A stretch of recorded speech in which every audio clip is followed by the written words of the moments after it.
Hello friends, welcome back to my channel. Friends, आज मैं आपको बताऊंगी कि मैं अपने घर पे तंदूरी दाल मखनी और ढाबा स्टाइल दाल मखनी किस तरीके से बनाती हूँ। दाल मखनी बनाने के लिए यहाँ पे मैंने ली है 100 ग्राम साबुत काली उड़द की दाल, 50 ग्राम राजमे और 25 ग्राम चने की दाल। इन तीनों को मैंने साथ में ही मिला के 6 से 7 घंटे तक भिगो दिया, फिर से अच्छे से 6-7 पानी से वॉश किया है। साथ ही में चाहिए नमक, आधा छोटा चम्मच हल्दी पाउडर, 1 चम्मच क्रश की हुई अदरक, 10 से 15 कलियां लहसुन की, 2 हरी मिर्च और ये है सरसों का तेल। यहाँ पे मैंने रॉ सरसों का तेल यूज़ करा है, यानी कि ये गरम किया हुआ ऑयल नहीं है।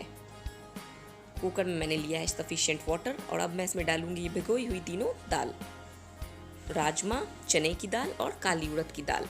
दाल को आप 7 घंटे पहले भिगो दें ताकि अच्छे से फूल सके। उसके बाद जो आपकी दाल मखनी बनेगी उसका टेस्ट काफ़ी अच्छा आएगा, तो इसीलिए भिगोना बहुत ही ज़रूरी है। देख सकते हैं पानी का लेवल दाल से बस 1 उंगली ऊपर है, यानी कि ½ इंच। साथ ही यहाँ पे मैंने डाली क्रश की हुई गार्लिक 1 टेबल स्पून और बारीक कटी हुई हरी मिर्च 2। साथ ही मैं डालूंगी 1 टेबल स्पून क्रश की हुई जिंजर। अब मैं इसमें डालूंगी 2 बड़े चम्मच सरसों का तेल। सरसों का तेल डालने से दाल का टेस्ट बहुत ही ज़्यादा इन्हेंस हो जाता है, तो आप इसे बिल्कुल भी स्किप ना करें। दाल मखनी में सरसों का तेल आप ज़रूर ऐड करें। इसके बाद आप दाल मखनी का टेस्ट देखना कितना अच्छा आता है। साथ ही मैंने डाली आधा छोटा चम्मच हल्दी पाउडर, 1 छोटा चम्मच नमक। कुकर का ढक्कन करूंगी बंद और इसे हाई फ्लेम पे 4 से 5 सीटियां लगवा दूंगी। फिर मैं फ्लेम को करूंगी लो और 10-15 मिनट तक दाल को रखूंगी लो फ्लेम पे, ताकि दाल बिल्कुल अच्छे से गल जाए। कुकर में 4-5 सीटियां भी लग गई और इसे मैंने 10 से 15 मिनट तक लो फ्लेम पे भी रखा था। आप देख सकते हैं दाल बिल्कुल अच्छे से गल गई है। मैं आपको कुछ दाने दाल के निकाल के भी दिखाती हूँ। ये देखिए, राजमा सबसे हार्ड होते हैं, तो अगर वो अच्छे से गल गए तो दाल भी बिल्कुल अच्छे से गल जाएगी। ये देखिए, यहाँ पर मैंने राजमा लिया है। ये देखिए कितनी आसानी से ये मैश हो जा रहा है, इसमें बिल्कुल भी कसर बाकी नहीं है। तो इसी तरीके से आपकी भी दाल गलनी चाहिए ताकि इसमें बिल्कुल भी कसर बाकी ना रहे। जब आप इसे मैश करें तो बिल्कुल अच्छे से मैश हो जाए, कुछ इस तरीके से। अब हम इसे अच्छे से करेंगे मिक्स, और जब तक दाल गलती नहीं है उसमें कड़छी लगाने की गलती आप ना करें।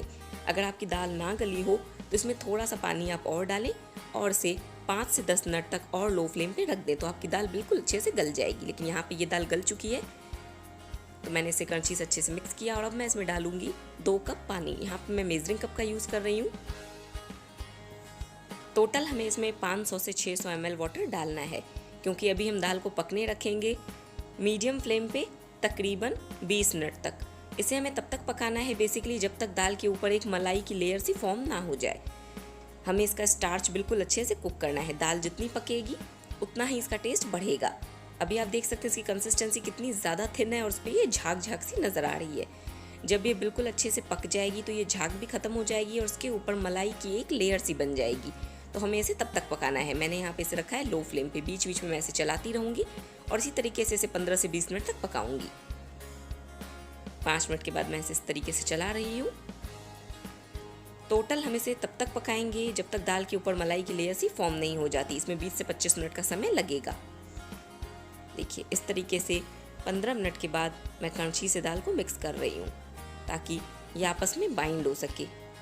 देख सकते हैं, आप चाहें तो इस तरीके से कड़छी से अच्छे से मिक्स करते जाएं बीच बीच में, ताकि दाल में बाइंडिंग सी आए। और चाहें तो आप इस तरीके के हैंड ब्लेंडर का यूज़ भी कर सकते हैं। अगर आपके पास ये ना हो, एग बीटर हो, उससे भी आप इसे इस तरीके से विस्क कर सकते हैं। लेकिन बहुत ज़्यादा विस्क हमें इसे नहीं करना है, थोड़ा सा सिर्फ हम इसे विस्क करेंगे तकरीबन 3 से 4 मिनट तक। हमें इसके दाने भी ख़त्म नहीं करने हैं, लेकिन इसमें एक बाइंडिंग चाहिए, तो बस उसी लिए हम यहाँ पे इसे करते हैं मिक्स। तो चाहे तो आप कड़छी का यूज़ करें, चाहे इस तरीके से हैंड ब्लेंडर का यूज़ करें, और या फिर आप एग बीटर का भी यूज़ कर सकते हैं, लेकिन मिक्सी में इसे फेंटना नहीं है। 20 मिनट तक मैंने दाल को पकाया है। फिर से मैंने इसे कवर किया है क्योंकि अभी तक इसके ऊपर मलाई की लेयर फॉर्म नहीं हुई है। 10 मिनट और कुक करने के बाद अब आप देख सकते हैं दाल काफ़ी ज़्यादा थिक हो गई है और उसके ऊपर मलाई की लेयर सी भी बन रही है। तो अब मैं इसे रख दूंगी साइड में और इसमें हमें लगाना है तड़का। यहाँ पर मैंने लिया है पैन में मैं डालूंगी 4 टेबल स्पून देसी घी। घी की जगह आप बटर भी यूज़ कर सकते हैं। घी बिल्कुल अच्छे से मेल्ट हो चुका है, तो यहाँ पर मैंने डाला 1 टीस्पून जीरा। इसे हम अच्छे से क्रैकल होने देंगे। जीरा भी बिल्कुल अच्छे से भुन चुका है, तो यहाँ पे मैं डालूंगी कटा हुआ प्याज। यहाँ पे एक मीडियम साइज़ का मैंने प्याज लिया था, बहुत ज़्यादा बड़ा प्याज आपको नहीं लेना है। एक मीडियम साइज़ का प्याज लें, इसे अच्छे से गोल्डन होने तक हम पकाएंगे। प्याज अब अच्छे से गोल्डन हो चुका है, सिर्फ इसमें थोड़ी सी कसर बाकी है। तो यहाँ पे मैंने डाल दिया 1 टेबल स्पून बारीक कटी हुई लहसुन। आप चाहें तो लहसुन को क्रश करके भी यूज़ कर सकते हैं। लहसुन को मैंने 30 सेकंड तक भूना है ताकि उसका रॉ फ्लेवर निकल जाए। अब मैं यहाँ पे डाल रही हूँ 1 बड़ा चम्मच क्रश की हुई अदरक। इसे भी हम 10 सेकंड के लिए भून लेंगे। बहुत ज़्यादा देर के लिए हमें इसे नहीं भूनना है, नहीं तो इसकी खुशबू खत्म हो जाएगी। और प्याज को हम इससे ज़्यादा कुक भी नहीं करेंगे। आप देख सकते हैं प्याज का कलर, बस प्याज अच्छे से हल्का गोल्डन हो जाएगा, उसके बाद आप यहाँ पे ऐड कर दें 1 कटा हुआ टमाटर।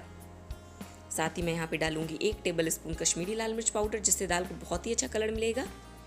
आधा छोटा चम्मच नमक, क्योंकि नमक हमने दाल में भी ऑलरेडी डाल रखा है, तो यहाँ पे सिर्फ हम तड़के के जितना ही नमक यूज़ करेंगे। और मसाले को हम पकाएंगे लो फ्लेम पे जब तक टमाटर बिल्कुल अच्छे से सॉफ्ट और मैशी ना हो जाए। ये देखिए टमाटर बिल्कुल अच्छे से सॉफ्ट हो गए, तो मैं करछी के बैक साइड से बिल्कुल अच्छे से मैश कर लूँगी। और यहाँ पे डाल रही हूँ 1 छोटी करछी टोमेटो प्यूरी। ये रेडीमेड टोमेटो प्यूरी है, अगर आपके पास ना हो तो आप इसे स्किप भी कर सकते हैं, इसकी जगह कुछ और डालने की नीड नहीं है। यहाँ पे मैंने मीडियम टमाटर यूज़ करा था। अगर आप टोमेटो प्यूरी नहीं डालते हैं तो आप 1 बड़ा टमाटर यूज़ कर लें। अब यहाँ पे हम डालेंगे मसाले। 1 छोटा चम्मच मैंने डाला धनिया पाउडर, आधा छोटा चम्मच गरम मसाला पाउडर, 1 छोटा चम्मच किचन किंग मसाला। इन सबको हम अच्छे से करेंगे मिक्स। और मसाले को हम तब तक पकाएंगे जब तक मसाला ऑयल सेपरेट ना कर दे। फ्लेम मैंने रखी है लो। देख सकते हैं मसाले से ऑयल अब अलग हो रहा है। तो यहाँ पे मैं डालूंगी 1 बड़ा चम्मच क्रश की हुई कस्तूरी मेथी। इससे दाल को बहुत ही अच्छा टेस्ट मिलेगा। कस्तूरी मेथी को हमेशा आप हल्के से गरम तवे पे ड्राई रोस्ट करें, उसके बाद इसे अपने हाथों में क्रश करके फिर यूज़ करें। उससे कस्तूरी मेथी का टेस्ट बहुत ही अच्छा होता है। ये देखिए आप देख सकते हैं दाल के ऊपर मलाई की लेयर आपको नज़र आ रही होगी। तो यहाँ पे तैयार की हुई दाल को मैंने डाला है तड़के में। फ्रेंड्स एक बार आप मेरे तरीके से ये दाल मखनी बना के ज़रूर देखें। इसे हम अच्छे से करेंगे मिक्स। फ्लेम मैंने रखी है लो। दाल आप देख सकते हैं बॉईल हो रही है, इसके ऊपर आपको ये लेयर मलाई की नज़र आ रही होगी। आई होप आपको दिख रही हो। मैं इसीलिए बार बार आपको ये लेयर दिखाने की कोशिश कर रही हूँ। ये लेयर आने का मतलब है कि आपकी दाल बिल्कुल अच्छे से पकी हुई है। तो इसी तरीके से जब दाल के ऊपर मलाई की लेयर सी आए तो आप समझ जाएं कि आपकी जो दाल बॉईल हो रही है वो बिल्कुल अच्छे से पक चुकी है। तो अब यहाँ पे मैं डालूँगी 1 cup boiling water. Normal water हमें नहीं यूज़ करना। मैंने पानी को उबाल के रखा था, वही पानी यहाँ पे मैंने डाला है। तो 1 कप वाटर मैं यहाँ पे डालूँगी और उसकी कंसिस्टेंसी को एडजस्ट करूँगी। ये तकरीबन 250 ml पानी है। साथ ही मैं यहाँ पे डालूँगी 2 टेबल स्पून बटर।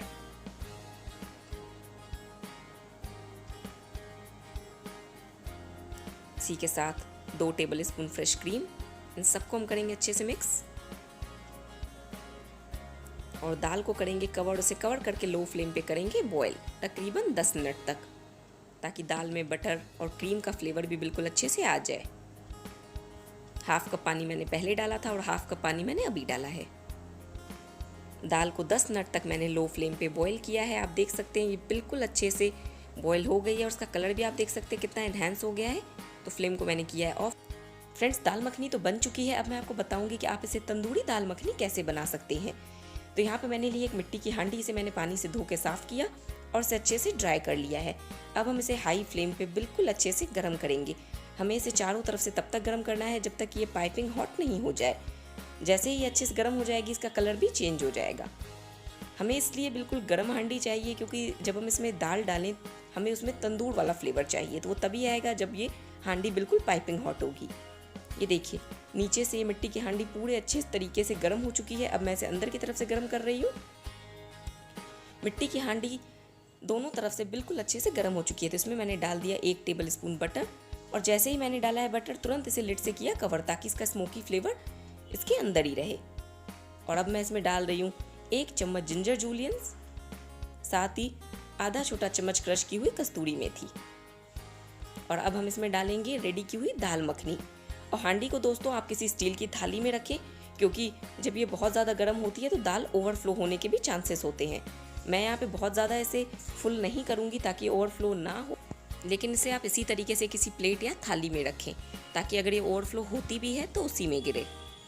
देखिए मैंने यहाँ पे दाल को बिल्कुल अच्छे से हांडी में भर दिया है और उसे वापस से लिड से कवर किया। अब इस हांडी को हमें रखना है फ्लेम पे।